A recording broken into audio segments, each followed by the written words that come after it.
Oh, good. I think that's working. Great. One of the buttons didn't work on the Stream Deck. I'm also fell back down. You did, because I think I used the other one. Well, because the one I have a button for didn't work. It was this one. The button was like, yeah, you pushed me, and it didn't switch to the other overlay, so it's great. All right. Well, I can hear you. I can hear me.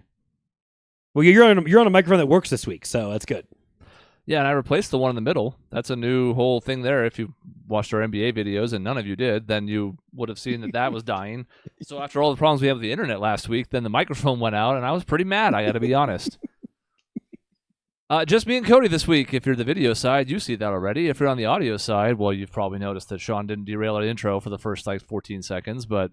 14. That's a very liberal estimate of 14 seconds of derailing. It's pretty good. This is Gray Areas. It's February 4th, 2025. Everything is cool. We're vibing. It's episode 659, and we are back just after the Royal Rumble on the road to WrestleMania to do more wrestlers because Dave had some last-minute stuff pop up, and Sean decided, what the hell, I'll just spend some time with my wife and turn it over to us, and here we are. Perfect timing, too. We are picking this up from, God, how long ago? A year? Might be a year. More? And for those who are wondering, I guess I should try and unpin the images just while we're looking at the last time. We got through only 22 last time. This is the list you can see here. Before we start, I guess the question is, does anything need to move?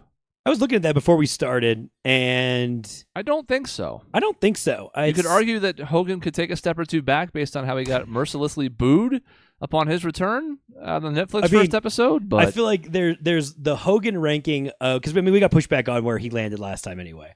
So there's Hogan ranking for where his career was basically pre-NWO, pre-heel turn. And that's icon legend.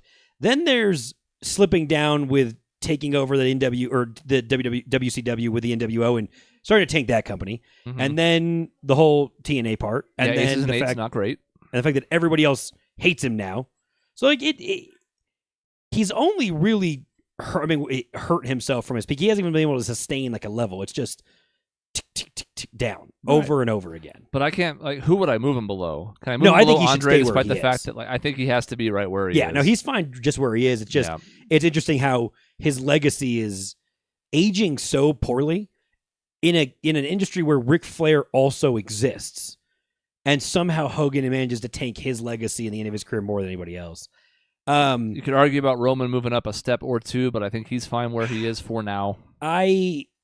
I think we're almost there. I really do. I think we're almost there. The Rock's already, the second wrestler on here. I would argue that I think it's my biased opinion. I don't know really how great the last run overall really went. I don't think it was great, to be real. But now that it's fascinating that he's just out of the picture completely. Mm-hmm. So there's not a lot there. I don't know if anybody else is going to make icon status. We've tackled a lot of the biggest names here, so that might just end up being the Mount Rushmore. And Roman Reigns is still a ways off from joining that group. Yeah. Cena's now back for his final year. That's going to be an interesting thing. Can he move up anywhere? Who knows? See, that's the interesting thing is I feel like Cena continues to come back, do what the company asks, pretty much look good out of it. Cena's aging to me gracefully, minus his muscle being gone and him balding. I feel like he's aging into a lot of this really, really well. He comes out, he's still great on the mic. He's getting pops as a face now because he's not overexposed and annoying. Everyone's happy to see him back every single time. Yep. And I think had we had the result on Saturday, that's when we run PLEs now, I could have argued to bump him ahead of Stone Cold if he had won that Rumble because we know what that means. And I think there was a decent chance he then wins the title at Mania. But to be fair, we could also just wait till WrestleMania and then know that. Hardest part about Austin on this list is it's really 4 years. Yep. There's more. There's plenty of stuff before he becomes Stone Cold and that takes off. And it's the reddest, hottest peak of anybody on this list. Yep. Cena's long-term, I don't know. You can make the case, but I think he's fine now. Yeah. And even we're quibbling over left-right rankings. Exactly. It's not even hierarchy. And we're going to start losing that to a certain degree when we start adding a lot more names, because my goal in this one, if you're looking at the video side of things, we have so many names we haven't even gotten to yet. And I think, obviously, we discussed the more big-name stuff, the more controversial stuff last time. There's still some controversy on here. But I think we can fly through a lot more this time, and we'll see if the benefit of some folks not having been brought up last time helps them now. Dominic Mysterio has only further strengthened his case for wherever he ends up now compared to where he was a year ago. Yeah, so that's pretty fair. To name one, we'll see. But I think, like Drew McIntyre's in a similar boat. I think McIntyre's propelled himself upwards for the last year and a half. So I wanted to start, I'll start with this. We have the ability to keep the grid of at least the top few rows of this. You see a name you want to talk about, you bring him up. My first is AJ Styles. Good, that's a good call, especially where we are in his career and how his last year's gone. I think it's a good place to start. He returned in the Rumble. Feels like it's relatively timely. He wasn't gone that long, but he was fighting off another injury. Styles is a weird one because the majority of his career is just toiling away in TNA. And real wrestling fans knew how good he was, but he was basically carrying the X Division for multiple years there. We all know the story about him finally signing with WWE, not expecting a big reaction at his first Royal Rumble, and coming out to a massive pop that would have been even better if they had shown it properly on the pay-per-view. He's one of the best in-ring workers ever, like Shawn Michaels-esque level, for not only making himself look good, but also his opponents. I can't put him any higher than Draw, unfortunately. I mean, Edge is in that tier, so I don't feel like that's a bad spot. I love AJ, but there's no way he's a superstar with the level of the people that are in that tier, so I think Draw's right for him. I think putting him next to Dean, who I think if I think through his title run, his main card run when he was a top WWE, I think on SmackDown for a lot of it's tied to Dean. Because I think the feud I think of a lot is Dean and Styles feuding. Funny enough, when stupid Ellsworth was roaming around that thing.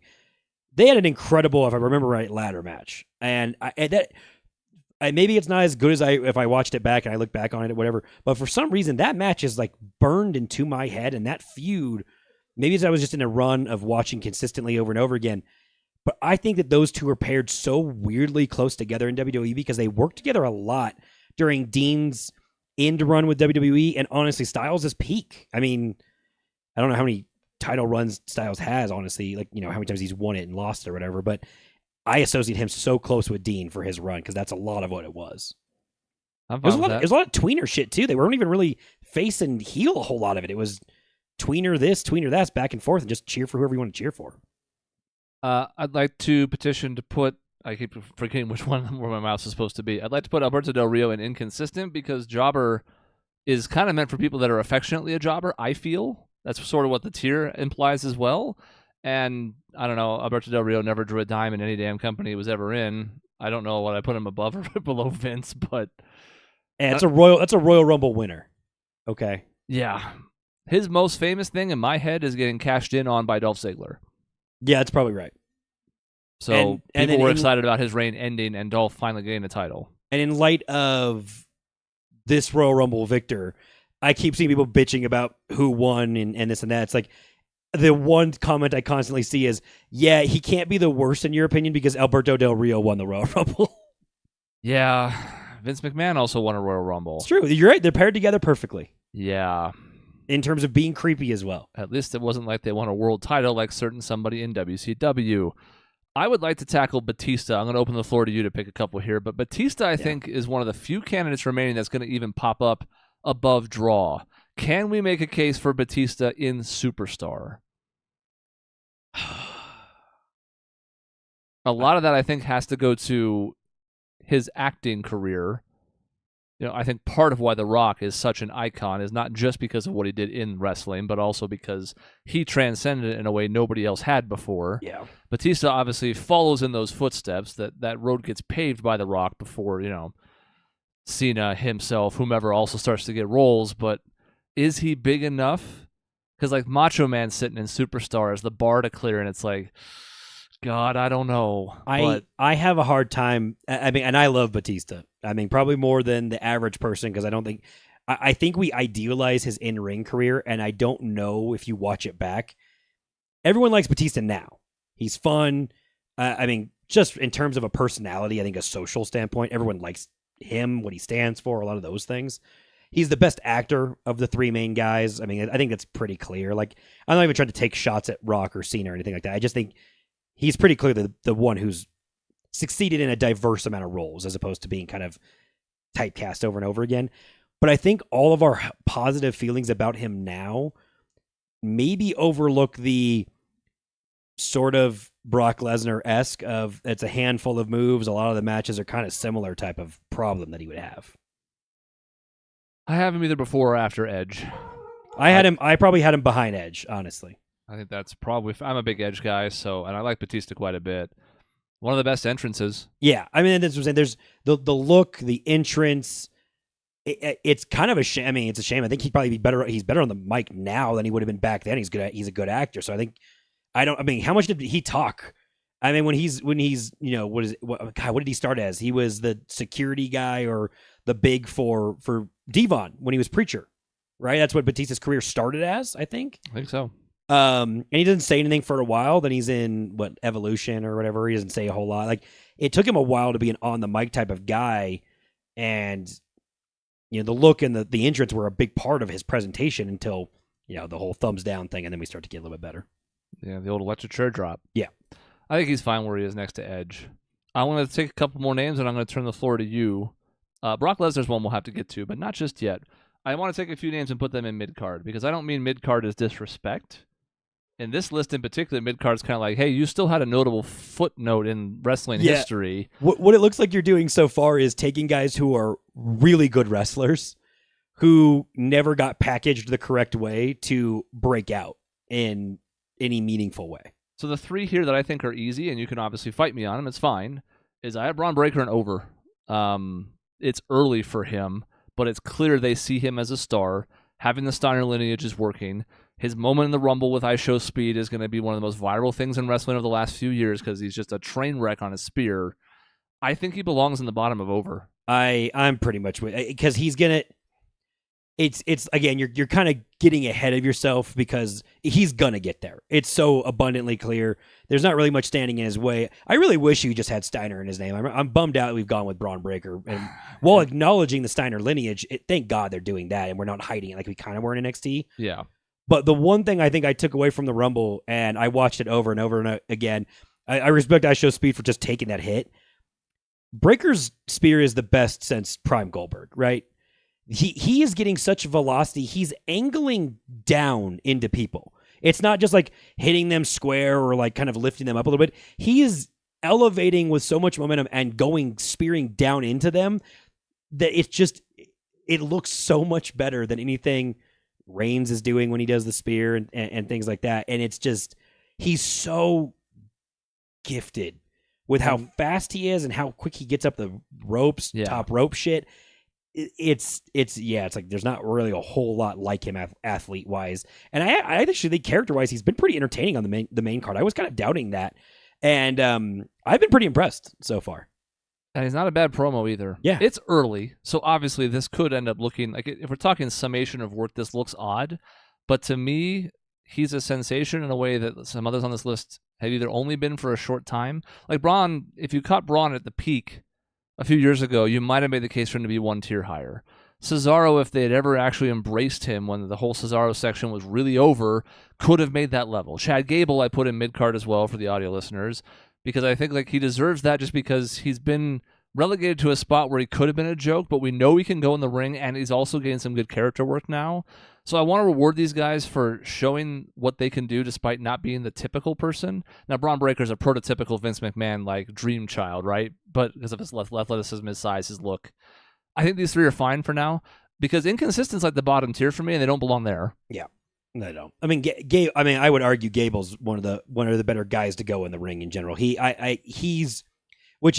serves a really amazing purpose right now in WWE because how much real wrestling do we get on SmackDown and Raw? Not very much. Mm-hmm. He seems like week in and week out, if he's in a match, he's providing you the 15-minute legitimate wrestling television card match, which you just don't get very much of. I get he's not ending up on pay-per-views and things like that. If you turn into wrestling on TV and you want to watch actual wrestling, if you get Gable, you're getting a pretty good match out of it. And he's the one guy who gets the full-length 15 minutes, not 3-minute interference spot bullshit storyline builder thing. Me moving these names up has moved another interesting name into this top 3 rows section here, but I want to let you pick a couple. I was actually going to pick him. Okay. Chris Jericho. Because similar... Man, I don't mean to try and belabor this point, but sure feels like he's in a weird Hulk Hogan-esque path of how his career is aging. Because... I think of Jericho, and I think of the moment that keeps coming back to me right now is because the run was so good. Is the List and Festival of Friendship.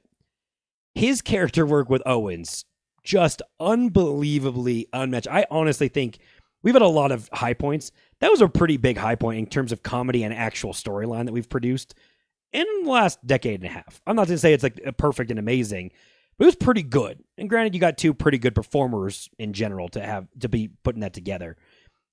But does he get past Macho Man? I think he has to. I think he does because he's now across 4 companies. He's so hard right now because no one wants to see him anymore. Yeah.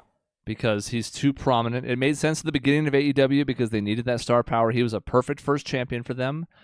I don't know why he insists on not wearing shirts while he's wrestling when he's by far in the worst shape of his career. And I don't want to body shame people, but the fact remains, like, he does not look good out there. He's, I think, 54 now. And all the miles, I mean, he's never had a ton of significant injuries, so there's a lot of miles on there. And if this is 4 years ago, just basically at the tail end of his AEW run, I would almost make the case for bottom of legend. Yeah. I think his career has been that diverse. No one has reinvented himself in more successful ways than Chris Jericho in his career.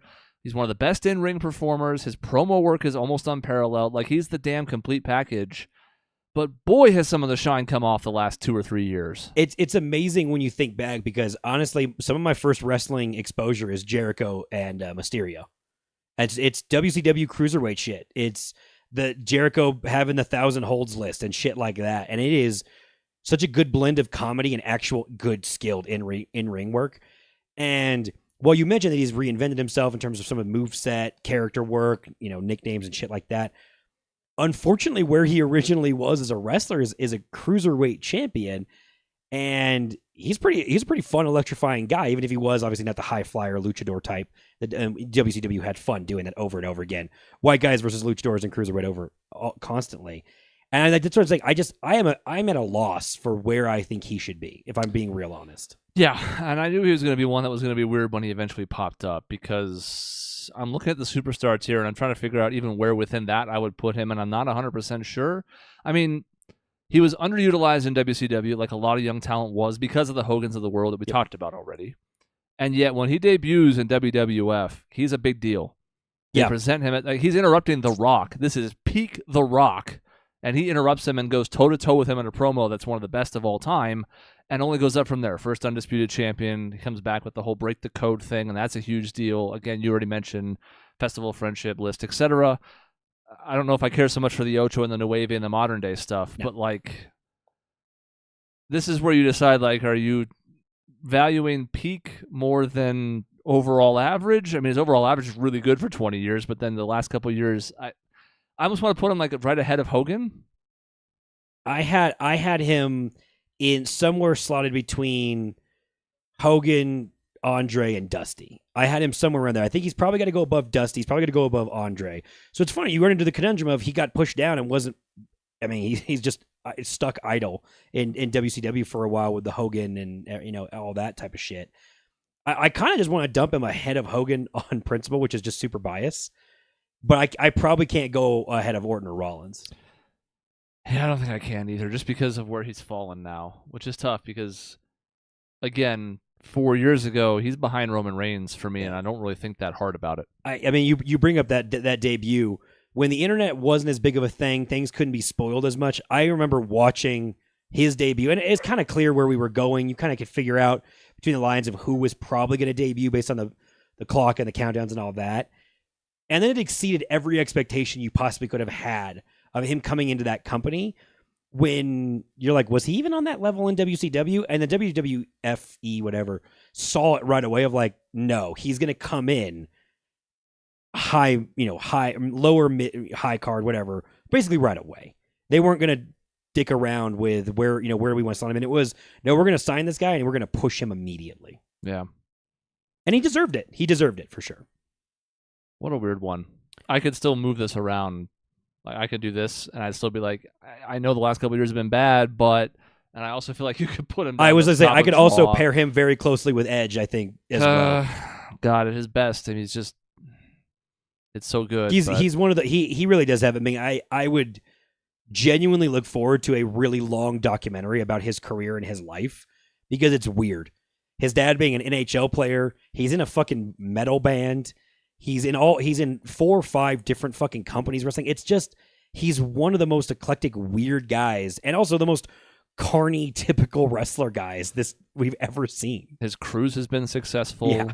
His entrances have all been popular. I mean, even the one he's taken from his own band with Judas has been very, very over. Like, he's the full package. It's just he's been more full than ever the last couple of years. God, it's so weird. I see Brock Lesnar here, and I feel like we should tackle him, and I have no idea what to do with him either.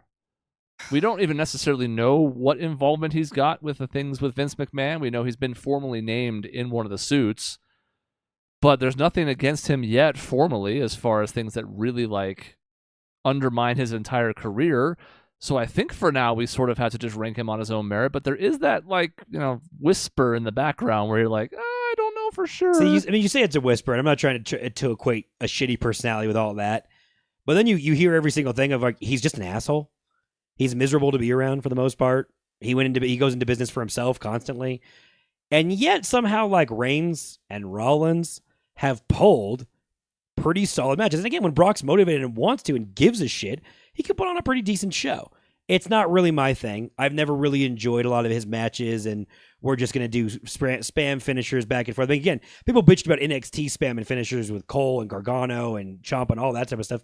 What the fuck is the difference with Lesnar's matches? Like, it's the same bit. Yeah, God forbid it's like with Lesnar Goldberg or something. Where, exactly. Ugh. And so, and even with that said, I'm like, he's got to be in Superstar to me. I look at the rest of those guys, and I'm like, I guess he benefits from the in and out of the company so often because his returns constantly end up helping him. People get excited to see him every 8 months when he circles back and things like that. Again, we're finally kind of removed from that in a weird way. But I mean, he dominated. I mean, how many years is it where he just dominated this main card scene while also not being a full-time wrestler? Yeah. Yeah, I was going to put him in draw originally, but I think I can put him bottom of Superstar. Yeah, I have a hard time putting him ahead I don't of want to jump him ahead of him. I have a soft spot for Macho Man, so it's tough for me to start moving people above him unless I think they're huge. That's probably fair. Brock's interesting just because, like you said, I mean, his career spans a long time. I mean, we have to go back to him having like classic matches with Angle back in the early to mid 2000s. And yet, I mean, how often is he a full-timer? Not a ton. It's weird. When you say that, I'm like, oh yeah, he did wrestle in what, like 04, 03? Like, he goes all the way back there. He's the main event of a WrestleMania where Stone Cold's a special guest referee and everybody shits on everything. God, that's fucking... But he's also doing a shooting star press as a ludicrously sized man who's just showing off freak athleticism. And we know that given the right opportunity, especially in his older part of his career, he's got personality. Mm-hmm. One of the things I think of immediately with him is him holding the Money in the Bank briefcase like a boombox and dancing in front of with Paul Heyman smiling in the background. Which, and so funny, while also taking away a moment I was really excited, looking forward to in that universe. But that funny enough, that clip has come back around because Mustafa Ali has kind of referenced it a bit more lately and told some of the background of the story lately. And you're right, it's so indicative of the late career run of him that it does start. He's like, oh, wait, Heyman didn't need to speak for him all the time. Well, maybe back then he did. But then all of a sudden you put the mic in his hands and he's being pretty funny. He's having fun. I don't know. He's getting paid a shit ton of money to show up every once in a while. So yeah, it's hard to not have fun. I can put him bottom of Superstar. I think he's right. He really feels like right on the line of just ahead of Edge. And then again, so much of his... he does really feel like, because he's got a little bit more longevity, and I actually think people enjoyed it a little bit more at the time, he is kind of the better version of Batista in a weird way. Chris Benoit just popped up, and I'm just going to go ahead and put him down here next to Vince McMahon. Probably my favorite wrestler. Can't really love him anymore. Look, if it makes you feel better, my favorite football player on the Patriots was Aaron Hernandez at the time. He was killing people. Yeah. So it's not the same thing, but it's not the same thing. So right. I understand. And inconsistent, again, is the bottom of this tier list, in case you're not into the visual side of things. Like, there's a jobber below it, but again, that's sort of... We love our career jobbers who manage to make something of themselves. We don't love what Chris Benoit did, even though I liked his career. I've scrolled down a few rows, and there's a few people I already want to talk about. Do you want to do Punk now? Or do you want to wait? Don't know if I do, or if I want to save a couple names like him and Cody for towards the end and just kind of fly through a few more as we scroll through. I mean, we could roll through some of the. Let's see. You want to do Daniel Bryan? Okay. Because effectively his career's kind of pretty much over. So I actually feel like it's probably the right time. It would have been harder to do this when we did this, 8 months, a year ago. I think it's probably a good time to go ahead and do Bryan's career.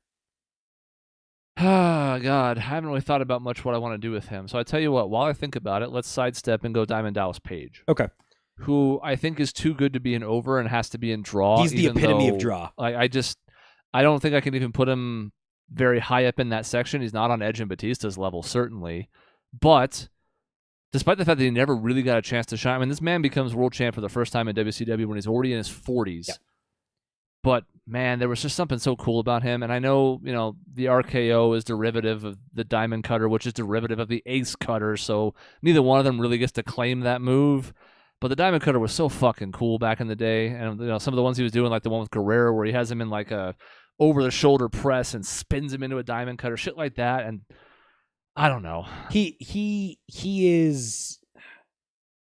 I mean, again, it's even funnier because the WCW thought enough of him to make him the villain in their movie.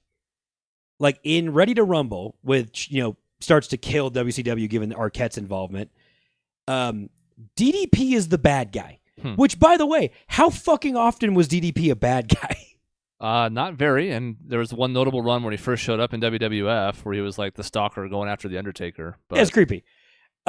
He is so the epitome of a draw to me.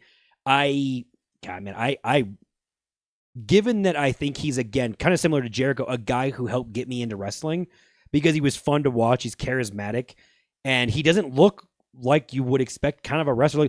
DDP looks like the dude who is the top of the card at your, current day regional wrestling promotion. Yeah. And yet he is so good and so, honestly agile, I think, for what he was. He's over for a long time in WCW. And so I don't know, would you say somewhere right in front of Bray? Yeah, I was going to say right in front of Bray. Sorry, Bray. If you had died, maybe you... or if you had been given more to do with what you did yourself with excellent character work. But DDP was a big deal for... he gets one of those spots in the whole Karl Malone, Dennis Rodman absolute mess. That was, a huge deal at the time. But that's what I'm saying. I know a lot of time has passed, but if you rewind 25 years, DDP weirdly pops up in your pop culture a lot more. And maybe people don't remember it as well now, but he was there and he was a big fucking deal for that company. Yeah. And Dominic Mysterio is over. He has circled around in such a good way because they've done a really good job of making him a despicable heel that isn't only I hate my dad's a deadbeat. And we ran that too long. I thought we ran into the ground, but he was getting so much heat. I don't blame them. Mm-hmm. We have circled him into this weird man-child that I don't know if I really, frankly, remember this version of a heel super consistently that held. Sure, you can have weird heels that are bitchy and moany and this and that, but to his credit as well, he's been a part of helping elevate two different women up the card. And I don't know how often a man actually fucking does that. He has gotten such go-away heat, but it's in the best way. It's not in the Vicky Guerrero, I don't want to see you way. It's just he gets booed every time he opens his mouth, and yet it'll be so easy for him to have a massive face turn if and when that happens. I still am iffy about his honestly, I don't know how I feel about his in-ring work. I don't feel like it's developed as much as I'd hope it would. Yeah. It is just kind of what it is. I understand he's in a weird body size range to where we tried to treat him like a cruiserweight for a while because that's who his dad was. It's that's just not what he is. It's not what his body shape is. But I like him above Cesaro and Chad Gable because even though I'm a bigger fan of those two guys, they just never had the personality or the way to click with the audience. Dom connects with the audience. Yeah, the reactions he's getting are better than some of the dudes who are ranked above him, honestly. So, circling back to Daniel Bryan, I think as I'm looking at what we have to do with this list, we need to start making some corrections here. I think Chris Jericho's got to go up into legend. Okay. I know that's weird when he's behind Orton and Rollins, and maybe there's a case for them to move up too.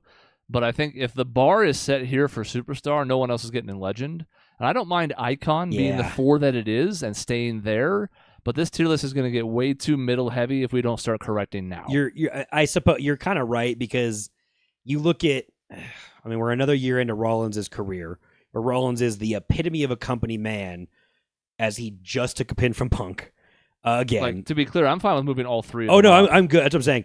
I think I was stopping at Hogan, and Hogan's only not up there because of the massive problems. It's not because, like, obviously he'd be top 4 if it wasn't for the other things that are also just massive other things. Yeah, I was just thinking through, like, since the last time we'd done it, what have Orton and Rollins done? And Orton is aging again, kind of in the version of Batista being a guy who you start to realize off screen, you're like, oh wow, he's grown up. Everyone has all these wonderful things to say about him now, which is fucking bizarre. While he's really embraced this character work that is not the character work he ever really did before, I agree. I think he's aging as he kind of comes and goes with injuries. I think he's aging really well on screen. And Rollins, he should stay behind Reigns, but also he shouldn't be a tier behind Reigns. I don't think so. And maybe Reigns could be over another spot or 2. We talked about that. But I'm also moving Edge up to Superstar and Batista up to Superstar. I can't move DDP there. His career was never that high. But I think those 2 deserve to be 1 spot higher. On the bottom side of it, it also gets Edge in the Superstar one, which is funny.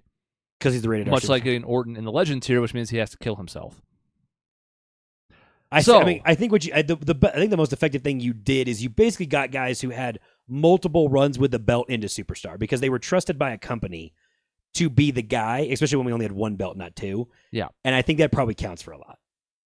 I think this is a better look. And now, as I look at this, I think to myself, now where does Daniel Bryan fit? Because he didn't fit anywhere that really made sense to me before. And now I can look at this group with these 2 and the sets of Legend and Superstar, because he's going into one of those for me. He's not a draw. It's tough for me to put him any higher than Superstar, if only because the bulk of his career is, in Ring of Honor, is on the lower mid card in WWE. And he finally only rises at WrestleMania 30 because the fans willed it to happen. And then his reign is cut short due to injuries. He comes back and has a couple more things. He wins the Intercontinental title. He's in the title mix for a bit there. He loses the triple threat with himself and Edge against Reigns.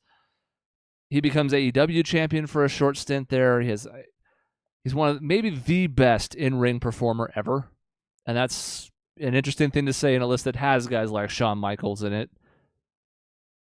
I don't think I can put him above like Hulk and Andre, even with those asterisks that they have. He feels the epitome of a modern-day Dusty.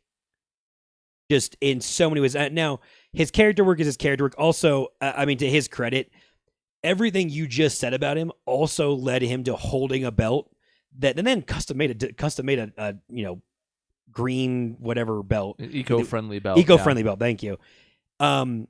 He did all that, and then to come to find out in the past couple months how influential he was in getting Kofi to be up there. He starts to, because we have Dusty higher too, because a lot of things Dusty's done after his in-ring career, a lot of people he helped create and develop. And between Brian's ring career, I look at him very fondly for his GM stint on SmackDown when he and The Miz are putting together the best promos in the company, but they couldn't wrestle because he wasn't cleared to wrestle. And we missed the opportunity to have a fucking electric feud between those two for a couple months at least. And there's so many, like, it could have been this way, it could have gone this way. But even with all that, he still does achieve a lot of the peaks you're talking about. And it just feels so much like he belongs right around where Dusty is. I think I'm going to put him just ahead of Dusty. Yeah. And I know for some people that are more fan of the older style, but again, like, he's also apparently worked with a lot of the young people with AEW as his career is winding down. I can totally see him becoming like a road agent, a guy who like puts together matches and stuff. And I think he can still maybe wrestle once every couple years. I don't think he retired from full-time competition, but it feels like he could come back for a one-off with, he already had the Kenny Omega match, but whomever, put him in the one with Okada, put him in with whomever, right? Yeah. And by the way, that's one of the reasons why I have DDP so high. If people are wondering, it's because like DDP's post-career work, I think, does deserve some credit. Jake the Snake Roberts has basically said DDP saved his life.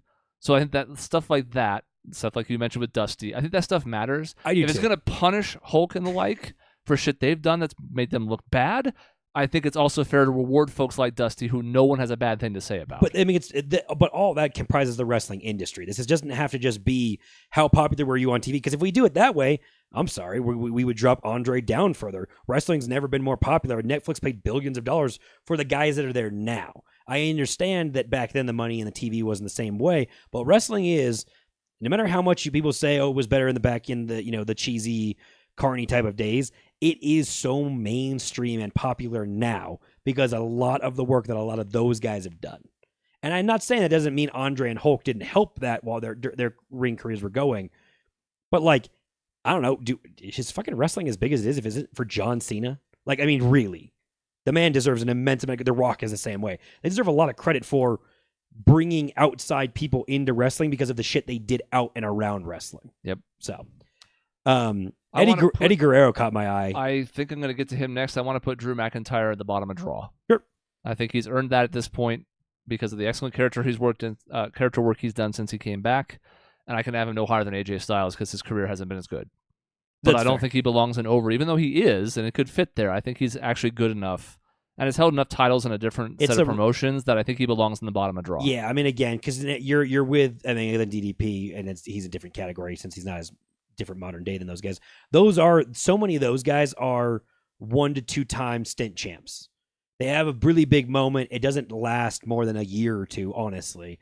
But he's kind of in that same boat. I mean, he's hovering around the main card now, but he's not getting pushed over Punk, Rollins, Reigns, etc. I have Eddie Guerrero in the bottom of Superstar, and I'm not only doing that because the bottom of Superstar right now is comprised of some of those folks that carried SmackDown for years there together with Edge and Batista. I don't think he can be in Draw. You can argue that he never really had the severe heights.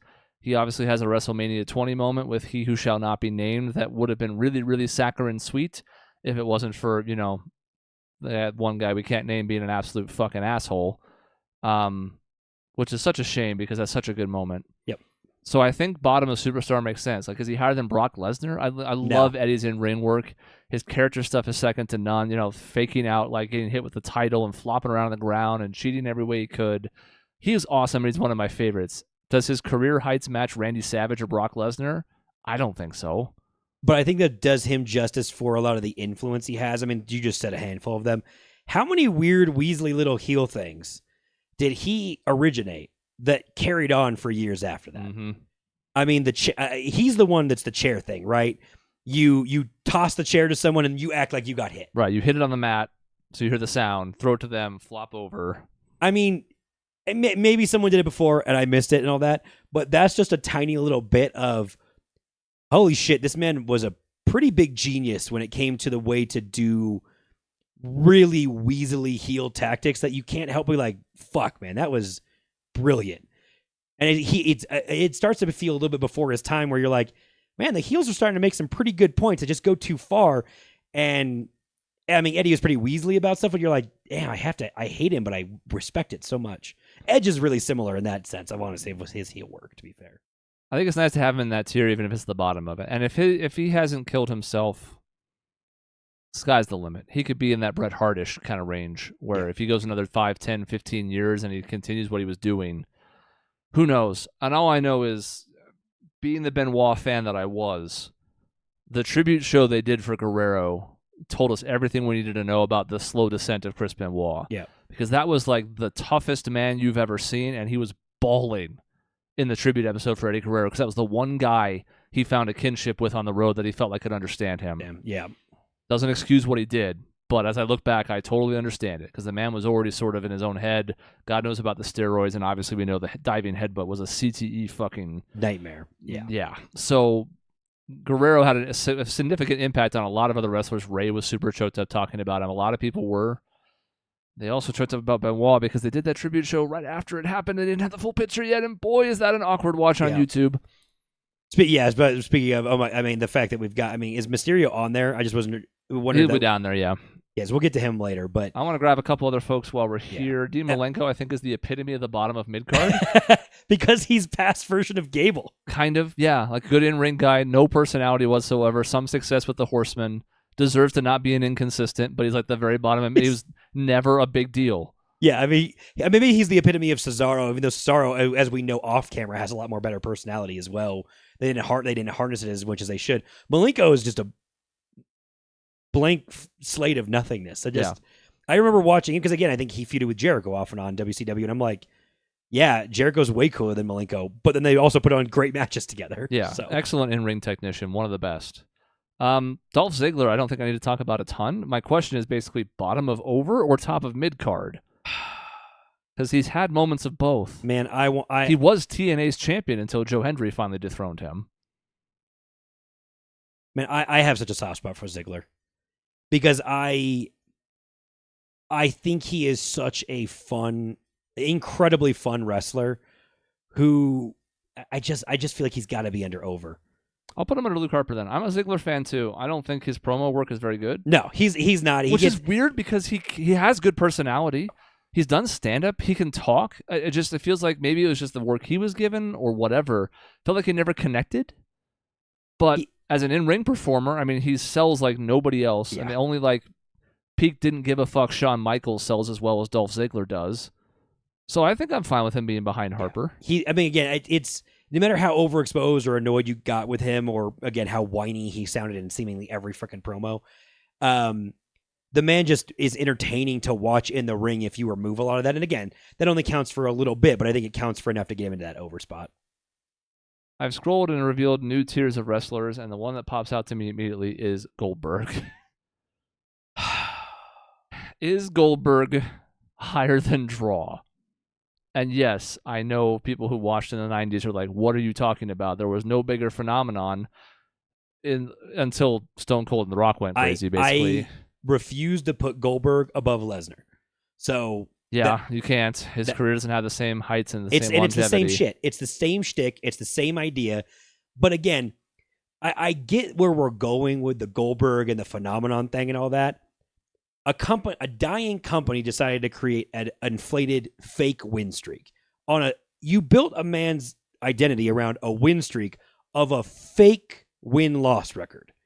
Even as a kid, I never fully got it. I'm like, I knew wrestling was fake. So I'm also just like, why do I give a shit if he's 201-0? I don't fucking care. It doesn't mean shit to me. I want some more form of a promo. He couldn't do that. I want more than 3 moves. He couldn't do that. Go back and watch his shit in ring. It's not entertaining. He's also aged horrifically and almost killed people. I mean, Bret Hart hates this man for a reason. Almost kills himself. He keeps headbutting doors. He's finally stopped doing that because he started bleeding the last time he did it. And you're like, well, yeah, because you're headbutting a door, but now you're in your 50s. And so, like, I mean, shit. Like, I watched WCW and enjoyed DDP so much more than Goldberg. I just don't. I'm not the audience for it. I think in any way. Which again, funny enough, a good guy in the Ready to Rumble movie against DDP. Funny enough, I kind of want to move Lesnar down in Superstar. Weirdly enough, talking about Goldberg has made me want to do this and move Lesnar all the way over to the bottom of Superstar, not in Draw. And the question then is, does Goldberg go right underneath him or on top of Draw? He's clearly a Draw. He should go ahead of DDP, even if I just disagree with the premise of that, because again, mainstream appeal. He's also, all that shit, blah blah blah. He is the good guy in the same movie that DDP's the bad guy. He gets screen time. It's a whole bit. He's the champion. He's got the streak. It's just I don't see any of that crap as enough to make him a superstar. I don't think I do either. I think that's kind of funny if Brock's the bottom of Superstar and Goldberg's the top of Draw. They're the same fucking thing. Yeah. One aged better, one reinvented himself, one could actually speak, and one people wanted to see more. What is Goldberg's year peak? And when we merged companies, where did the WWE see Goldberg? The streak is his whole persona. Yeah, he's got a kind of a cool run with a biker jacket and stuff when he first comes in. He feuds with The Rock right away when he finally makes it to WWF. But, I mean, it's ignoring the white-hot 18 months. But then again, WCW ignored it. So is that my fault? Or is that, the usual click Kevin Nash, Hulk Hogan shit? Exactly. Where he loses the title in one of the worst ways imaginable. You take this hot act and you throw it all away immediately by having him get tased and lose the title. So I think top of Draw is fine. I know that's as far as peaks go, you can move him up, but the peak only encapsulates a very small portion of a very small career. You want to take another quick one really quick? Sure. Hurricane Helms is a jobber. Yes, Was that he the is. one He's a you were very looking at? entertaining jobber. Yes, we love him. That's why he's down there with Bo Dallas. Love him. Great Um, jobber. Is Jey Uso now? He's just an over, right? Jey Uso has to be an over. He's the epitome of over when everyone is saying this dumb phrase over and over again, and it might have helped propel him to being a Royal Rumble winner. Yeah, I mean, he just won the Rumble in a stacked Royal Rumble. Yeah. And we'll see if that actually turns into a title. I feel like it almost has to. Is he going to re-challenge Gunther? We'll see. He has to be an over. And again, like you're talking, well, his career's only done this much. He's got like a 12-year career now. It's not like this is nothing. He's won one of the best tag teams of all time. I was like, I also have to tell you, he's a WWE Hall of Famer based on their criteria of that. He's easily in as his tag team. It's not even a question. Whereas Jimmy's in mid. Because the tag team I would argue deserves Jimmy credit. is inconsistent. You could argue inconsistent, but since inconsistent is the bottom tier, Yeah. I'm going to put him underneath Jay and keep them together as much as I can. keep pairing them no matter what. Yeah, that's the goal. Yeah. He's clearly a tier behind and has been for some time, not even just this most recent stretch. It's so clear because I mean, again, I jokingly call Jimmy mid-card Jimmy while it's main event Jay because that's what he is. He's never going to get further. Whatever it is, he doesn't have the personality the same way. JBL is over. 100%. Not a draw. His time on top, he has some time with the big belt, but he was not really a draw. But, I mean, the feud he had with Eddie was what catapulted him into a new stratosphere. And now he's kind of back and just clotheslining people, and people love it. So even now, towards the end of his career, he's found a new like little lane for himself. And the APA stuff is just really funny. Yeah, I mean, comedy chops, serious heel wrestler, like everything you need from a guy, good commentary. I almost want to put him higher, but I can't put him in draw. So I can move him up a spot or two in this. But I think you can move him up. I mean, honestly, I say you can move him up over like there. Ziggler. Yeah, right around there, right around Ziggler. I actually like him ahead of Ziggler. Yeah, as I say, I don't love JBL's main card run as much, but we'll throw a mid card guy up. We have a million of them. Yeah, we can get a mid card. JBL circling back to the clothesline from hell with the APA thing, which again made him. He and Farouk really did a good job of setting the stage for jokey, funny, good wrestler guys for those tag teams. It really helped the tag division in general, honestly. I have the person I want to put in mid card, and it's Jeff Jarrett. That's probably I equate him to the poor man's Chris Jericho. Jeff Jarrett thinks he's over, and he really never has been. He's always been like an above average guy, and I know people love the recognition and the guitar stuff is whatever, but he's poor man's Jericho. He is the next version. He's the lower evolution of Carney wrestler. I mean, he's just so much the Carney old school, I'm never going to let it go type of shit. And good for him for having such staying power for this long, but that's absolutely where he belongs. And while we're here, Jerry Lawler goes next to Vince McMahon in the bottom tier. I don't know if I need to say more about that. If Why? I do, go ahead and look at some of his commentary and his things he said about women over the course of his career. Oh, really? He's not a good guy? Yeah, I can't believe it. I do think there is one person that we need to address in this tier before we move on, and that's Jeff Hardy. I have never been a huge Jeff Hardy fan, which I know makes me the weird one. Yep. A lot of people like him, an awful lot, and I get it. You know, the high-flying stuff, the fact that like a lot of people see their demons in him, both literally and figuratively. We know the issues he's had with drug abuse in his career and DUIs and the multiple chances he's gotten because I think people love him and care for him. He can't be in mid-card. And I don't think he can be an over. I think he has to be in draw, but I don't want to put him at the bottom of draw just because I'm not the biggest fan, but you have to tell me if I'm selling him short. No, because you're doing what we just talked about a couple minutes ago, factoring a lot of out of ring and burning chances and opportunities and kind of taking advantage of people. He, for a good run, was my favorite wrestler. There is a pretty substantial time, as pretty much right as soon as he goes solo. And they start kind of elevating him to the upper mid into the higher, the top of the card. And I really do wonder, without a lot of the drug and alcohol problems he would have, if he's not superstar. I mean, and that's from getting in trouble and getting fired over and over again, and also just tearing up his body. That man sacrificed himself more than a lot of people did. Edge's career could have been Jeff Hardy's career.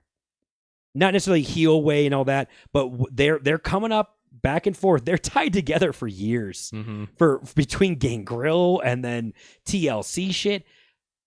He could have been Edge, but then he has to go and he spends so much time in TNA. And again, mixed results with TNA as a company in general. So I just feel like he's got to be in the back end of Draw, because I think the word Draw and the shit he has done, the shit he still sadistically kind of does, it's fucking amazing. And you also just wonder, how many years does this guy have left? Of like, and I don't want anything bad to happen. I really don't. Yeah, just say not just wrestling, just I mean years. in general. Yeah. It scares the shit out of me, and I do wish he had a slightly better support system that was a little bit more intervening. I think nowadays the issues he had, WWE would do a lot better job of addressing. They didn't fucking do shit. No, not then. Goldust is a jobber. Really? You don't want to go inconsistent? No. Now you're right, because the guys that are inconsistent. We almost need to get Rowan out of there, but we'll see. That tier has evolved now. Yeah, Rowan might need to shift down. I also could always add a tier eventually if we want to do that, and just be like scum of the earth, and then we can use inconsistent for some of the folks like that. Scum of the earth, and then we'll put them below jobber. So we might have to change the list. I wanted to keep it this way so we could compare it to the group list, but if we only add one tier and we just throw, the people that we don't care about ranking in the other ones, then it might not matter. So maybe the next time we do this, I'll do that. I see another one that again I have a weird fondness towards. He's probably going to be mid card. I was guessing is John Morrison. I thought John Morrison was the epitome of mid card. Okay, that's exactly where I'm at too. I was going to put him there until I saw Jeff Jarrett. That's fair. I don't even know if I'm going to put him ahead of Jimmy. No, don't. I don't think you should. He's had some success on smaller promotions, like being one of the top guys, but he never ever clicked in the main promotion. And yes, he has some fun stuff with the Miz over the years. I'm very good in ring guy. I don't dislike John Morrison by any means, but he's the definition of mid. He is, and there's a reason why he has never hung with a company for more than 2 or 3 years at a time. They bring him in, he does his bits, he goes away. He just travels regionally across all the again. He's like the perfect old school wrestling guy. He's got a good character that'll run stale if you keep him around too long. He's entertaining, the whole thing. The WWE tried. They tried to push him a little harder than that, and it was never going to work. Because it's really one note, but it's a really funny one note when you get your 4 months of him around. Jim Duggan is the epitome of mid. Not inconsistent. The 2x4 is over. The American regalia is over. The hoe is over. But no one ever cared about Jim Duggan. I'm sorry. Even for fans out there. I like Jim Duggan, but he's the definition of mid. I'm trying to think of how old he was when I first started watching wrestling and how long he'd already been around with the same thing. Yeah. Honky Tonk Man is a jobber. Which is a weird thing to say about an Intercontinental Champion. The second or third longest running Intercontinental Champion of all time. That's right. He's a jobber, and he was presented as such. And if you're a fan of Honky Tonk Man, I'm sorry, but he was always at discount Elvis, and clearly no one in the company ever took him seriously, even though he deserves more credit than he did. How dare you? I'm sorry. I put him down there. You hate the Intercontinental title. I mean, I could put him in inconsistent, but apparently that's like the rapist and murderer tier. And Eric Rowan. Eric Rowan. So we'll need to fix that later. I'm going to scroll down because it's already almost an hour, so we just need to see if we can grab anybody from the still first half of the alphabet. Out of the ones we already pulled, where do we put Great Khali? Is he a jobber? Or is he inconsistent that man, right now? That man is the epitome of an inconsistent, not rapist. I mean, because he's a world champion. He's a world champion because he was gifted with height. That's the only reason. Oh, boy, I just saw a tough one, and then we have some other tough ones to finish out. I mean, we're never going to get through all this, obviously. We know this is going to take us at least a couple more times. Me and you are going to continue to use this in perpetuity for the next 10 years. Just do this when no one else is around. What the fuck do you do with Kurt Angle? Are you having trouble? Because I believe I have a pretty good range of where he's at, because to me, he drops into, God, you're going to probably, fuck, now I'm second guessing it. I see him as top of draw. But maybe I'm really underselling it, because then I start to think through, I'm like, dude, Kurt Angle was really funny. Way more character work and more entertaining than he ever had a part of being. The problem is, all of those antics are like mid-card jobber antics. But then he's a wrestler, but then he has issues, and he's like 5 different categories depending on what entity thing you're talking about, between in-ring work and character work and outside of the ring issues and things like that. He might be like the best 5-tool player on here. Him or Jericho. God, yeah, that's a good. Because like Shawn Michaels never has the promo work. He's got some funny stuff with DX, but you can never. Well, I'm not gonna say you can't never take him seriously. Yeah, but Triple H is carrying a lot of that. Let's be real. And Triple H Michaels is had the feud so with The Undertaker where he at least got to show off some serious promo chops. But I'm thinking, like, as far as guys who can do everything, it's like Jericho, kind of Cena. Cena's in-ring work is not the best, but he could step it up when he wanted to. I think like Jericho and Angle are in their own class. Because like Guerrero had a lot of those aspects, but didn't necessarily have like the big star feel. Daniel Bryan, while he was a better personality than he ever got credit for, only really got to show that the latter half of his career. I'm going to put him, I think the spot that makes sense for him is right between Eddie and Brock, because those careers are all linked. Yeah, you're right. I mean, they're all stuck in that same realm of where we're vaguely waiting for Cena to become the biggest star in the world, in a way. I think I'm doing the timing right on that. I that's fine with me. Because again, I just, so much of Angle's like serious stuff that also retroactively looks funny. And again, this isn't a discount because I guess it's a different version of wrestling. Angle, without being a literal gold medalist, I wonder where he lands. He has such a good entry into the industry that I'm like, does he ever get that high up if you don't have that as a starting point to just brag about? Yeah.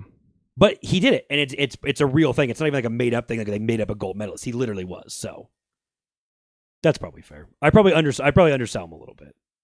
I think you have him a little too low. So that's why I was. Oh, there's a second Jerry Lawler. Why? I don't know. But he's going right next to his friend. I guess it's commentator Jerry Lawler and wrestler, then guy who runs a wrestling promotion, Jerry Lawler. I guess. But either way, they're going right next to each other as clone babies. I guess we should circle back. I mean, I just want to scroll through and see who else is here. R-Truth is like jobber extraordinaire. I'll put him at the top of that tier. He is the epitome. Like the best jobber. There is Mysterio. There's some other folks we're going to have to get to in a future one because we just don't have the time. And I don't mind running a little over the hour, but clearly we can't get to everybody we still care about in this list. I'm just trying to see if there's because down here. Foley and Sting are going to be tough. Yes. And I kind of want to just wait on it. I think the idea of having some big name, like classic guys still. Can I take Scott Steiner really quick before we scroll all the way up? You may, as soon as I put Logan Paul on inconsistent. Hey, how dare you? He's over. Sure. He has Dominic Mysterio go away heat, but like they want him to go away. Sure. It is, and I very briefly, it is a shame. It's a shame that he's such a piece of shit outside of the ring and all this crap. Because the guy did come into this company and is a great wrestler. I don't like him at all, but he puts on entertaining shit. Oh, he's bought in. But no doubt. But every time he fucking opens his mouth, I actually don't think it's very good character work. I think he's mostly just being himself, and he sucks. There's no character work to it. He just is annoying. Yeah. And so that's probably, I mean, he kind of fits in with that thing, but I mean, he's the best wrestler in that group. Actually, no, he's probably not. Benoit's probably the best wrestler in that group. Yeah, Benoit's the best wrestler in that group. Yeah. But Logan has done a good job of, like, he committed more than I ever would have thought. He's not half-assing this. His athleticism is super fun. He's just an asshole. Scrolling up away from Steiner. Oh, yeah. Well, I was going to do that. You got sidetracked. Scott Steiner. Where'd he go? There he is. I said, look for the chainmail. It should be easy. My favorite promo of all time. Yeah. Except for he's stupid. That's the problem. The bit is that he's dumb. Right. Steiner's. I know he has some like hints of top card stuff. He's a mid card guy, right? Yeah. He's not actually even. Jey Uso's has a better career than Scott Steiner, right? I would have to sit there and look at what Steiner did for sure to see like how many serious titles he actually held, but probably. Like he just looks muscly, and he's pretty entertaining when he talks. But like, to be fair, there's a Scott Steiner with Rick Steiner when they're the tag team, and then there's Big Papa Pump. Right. And those are two literally different human beings and different careers. And this is the one that looks like that. So that's the one that I say is mid card. Spike Dudley's a jobber. Yeah, I think Big Papa Pump is mid is fine because again, like Jeff Jarrett's in mid. Mid's not bad. It isn't. But he's the same carny bullshit as Jeff Jarrett. I had to put him above John Morrison because I mean, he probably should be. More people remember Scott Steiner than fucking John Morrison. Exactly. All right, let's finish this by going back to the two we skipped because there's other like Samoa Joe's down there. That's an interesting one. He's not going to go too high, but they're both topical right now. They had a promo right before the Rumble, so it makes kind of an interesting juxtaposition as we wrap up here. CM Punk, Cody Rhodes. Cody Rhodes, current champion, has had a successful reign. There's really no I mean, you can quibble about how successful, but in general, he's been a very good champion. His reign's probably coming close to an end. They're starting to show him with cracks from the wear and tear of carrying it. It's actually interesting to see like a baby face who's snapping in a way. Punk, of course, boy, what a checkered career that is. We talked about Ring of Honor guys, but the difference between him and Daniel Bryan is he got over much higher, much more quickly. So, yeah, where do those two go? I don't think Rhodes is in Superstar yet. I don't know if he is either. I think he is right around high on draw because it's been quick, and I don't know how much because what is even his peak inside of AEW? Like, there's an appreciation for creating a company, from going out on his own and doing all those things, and that's what I have a lot of appreciation for. But we're really relying on his draw superstar conversation is basically his return, beating Rollins 3 times and then getting into and winning the Rumble twice. He's a bizarre person to have won the Rumble twice. Let's be real. Yeah, that list is pretty short. So yeah, but the problem is like how much of that is his fault? No, you're right. It's not all his fault. I mean, I don't think I can put him in Superstar yet either. And I like Cody quite a bit. And God knows he's talked himself openly about what a pain in the ass it was with Stardust for years. Yep. And even going back to Legacy, you know, he was kind of an afterthought in that group for a while. And he has a brief but good tag team run with Dustin in AEW that I think stuck out. I kind of want to just put him on top of Draw and be done with it. I think he should be higher than Goldberg. Oh, no, I agree. I think he's the top of Draw. Because I think he's going to be, because we have plenty of years left. I don't even think this will be the only time he has the belt. Boy, if it is, that's going to be fascinating. But we have 2 main belts, so it's easy for him to win another one. I mean, he's going to be a superstar. He is. He's going to be up there one day. I mean, again, but WWE's realm of how you're a Hall of Famer. He won the Royal Rumble twice, and he won the title at WrestleMania. He's already in the Hall of Fame, which is really funny because Stardust is going to be a Hall of Famer. But that's where he is right now. Again, you can presume some of it like we did with Breaker a little bit and jump him another level up, but it's not there yet. It's just not. I don't think it is. And you know what? I don't know if I think CM Punk's a superstar either. I was probably going to point out the same thing, which is crazy because Bryan's above him, despite the thing you just said. There's one problem that some person disappeared from the face of the earth, basically, for a lengthy amount of time. I own 2 wrestling t-shirts. They're both CM Punk. I'm a big CM Punk fan. It's tough to be a CM Punk fan sometimes. He's a lot of times his own worst enemy. And he has talked about that at length. He's an excellent talker, one of the best ever on the mic. I mean, we're talking like, you know, him and Roddy Piper and, you know, Rock at his very tippy-top peak. Like, those guys are all in sort of that own category. In ring, it's interesting because his early work when he's in ROH and some other promotions is when he's really, really good. And by the time he really makes it in WWF / E, I guess at that point, he's already started to decline. He's the reason I got back into wrestling. So it's really hard for me to put him at like top of draw. I would have him ahead of Cody right now. I would. With the expectation that Cody has a better chance to leapfrog him and move into superstar than Punk does. Punk is probably going to main event one of the 2 nights of WrestleMania this year because he has to. Because he's wanted it his whole career. They're using it openly in the storyline right now. The way we seem to be headed is a triple threat with Rollins and Reigns, which I think makes a lot of sense for everybody involved, and I would be super excited to watch it. Does he win that match? I don't know. His goal is just to be in it, and there's not going to be a belt on the line for that, you wouldn't think. So maybe he could. Rollins is taking another pin from him. Probably. 100% because Rollins can because he's a made man. But as far as where he falls on this list, I can't put him in superstar. There's too many burned bridges along the way. And, you know, that's the thing about, like, if you meet an asshole in the morning, you met an asshole. If you meet an asshole all day, you're the asshole. As somebody who likes Punk, he's an asshole. And he may not have been wrong more times than not in his career. I think more often than not, he's been right. But he's still an asshole. Yeah. I couldn't have said it better. I mean, there's just a gap of space where he didn't do anything in wrestling. Bryan was injured. It still was around the industry, doing stuff in the industry, contributing to it. Punk just disappears. Punk goes and tries to do UFC and gets his ass kicked. Like, he just doesn't do a whole lot for a long, long time. So the body of work isn't even there. The peaks are high and great, but it's like, are his high peaks right now any like significantly better than Cody's high peaks? Not really. Cody just did it in a really short abbreviated time, and Punks are here and then kind of down and then back up again. I don't know. I mean, that seems perfectly fine to me. That's tough for me.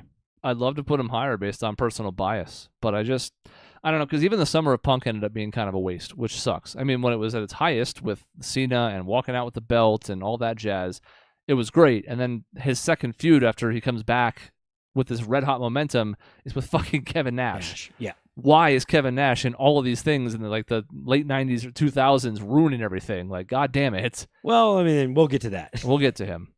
But it's tough because like even his peak, I mean, outside of that, he also has a 400-plus day run as champion, especially when he turns heel. He's aligned with Heyman. There's some really good work in there. There's the whole genesis of the Shield stuff with him. He has a really good promo war with MJF. That's the one. In a time with AEW, but also we know about some of the backstage stuff there. He was pouting. He was relegated to Dynamite. Wasn't happy there. So much of his peak work you're talking about leads to hardly any payoff. Yeah. The big moment, even if it's not like a wrestle or anything, the big moment is like hardly ever there. And I don't know how much that's his fault. Some of it is because he's a dick, but it's not all his fault that he does a lot of this work and then it just doesn't pay. There's no payout, but you also can't presume that, like, oh, well, how good would the payoff would have been? Whereas I think we have that with Daniel Bryan. Like, we have that type of payoff. He walks out. He's gone for 7 years from wrestling completely and almost 10 from WWE. He's got AJ at home. He's got Larry at home. So why does he need to be there? And by the end, he's injured in like 5 different ways when he leaves that Royal Rumble, and it's even hard to blame him for it. He's the reason I'm still even doing this list, because without him that year, I watched from afar. I had always been kind of just paying attention, just in the sense of like, oh, like what's going on, who's champion. He actually got me invested into watching almost weekly again back then, so like I want to give him more credit. But like you said, the difference is, fair or not, he left and Bryan had to retire. Yeah, and when they both came back, that was both huge. Like, those two and Edge are the 3 things that got me the most emotional with comebacks watching wrestling. And there are other ones that are cool. Hell, even Alexa Bliss's pop at the Rumble was huge, and I was like, oh, that's awesome for her. But those 3, because of the things they faced, whether it was the career-ending injuries or just like being so frustrated they left, it mattered to me. I can't put him in superstar. He doesn't belong on Brock Lesnar's level. And I'm not saying, I don't know how many years he's going to do this. I'm not saying he can't jump up that level. He might. Honestly, I really hope he does. I honestly hope he gets his moment. I hope he stays on his best behavior. He seems to be much more popular, minus the guys who are never going to forgive him, the guys who just genuinely hate his guts. He seems to be fairly popular with some of the other people around WWE right now. He seems to be pretty invested in NXT, which I actually think is really cool, that he's kind of shown that interest of trying to develop and help people. And I think he has the mind for it. That's the thing. He definitely does. And so I'm fascinated when his wrestling career, like in-ring career, is kind of winding down or more part-time. What does he do? You could put the man on the fucking desk. He's going to be one of the best announcers ever. Oh, 100%. Like, in a heartbeat, he's immediately one of the best. And it's like, that's a cool idea. Like, he belongs in the industry and belongs to be around there if he can just stop burning bridges, even if some of those bridges deserve to be burned. All right, well, this is where we're at the moment. Legend got a little busier, and I think it had to, so that was a good pivot, because otherwise, nobody else is in Icon. There's only a couple candidates left. One of them was named the Icon, so we'll see what happens with Sting. The names just keep popping up in ways that I think were intentional when they made this list, but the Icon looks like it's relatively safe outside of maybe Sting, because Mick Foley's not an Icon. Sorry, everybody. No, we'll see where a couple other folks end up. The next time we get to this, we'll probably go through like the other ones we care about, rapid fire a few, and we might actually have a stopping point. We'll see. The other problem is, of course, this list was already slightly outdated at the time and now is more outdated. So we'll have to see what we do with that, because there's some other names on here that are worthy of talking about that don't exist. So that's the end of this particular episode. Thanks to Cody and no one else. Only me. In between episodes, you can find us at our website, grayareas.live, or youtube.com/@grayareaslive. We'll see you next week for the much ballyhooed Suns cast. It's not even going to be about the Suns, really. Although there'll be some, especially after the trade deadline. We see Did they get Butler? Did they give away Durant? But more so talking about like Luka's trade and just the state of the league in general and basketball as a whole. It's going to be a lot more interesting than just the Suns. So check us out next week. We'll see you then.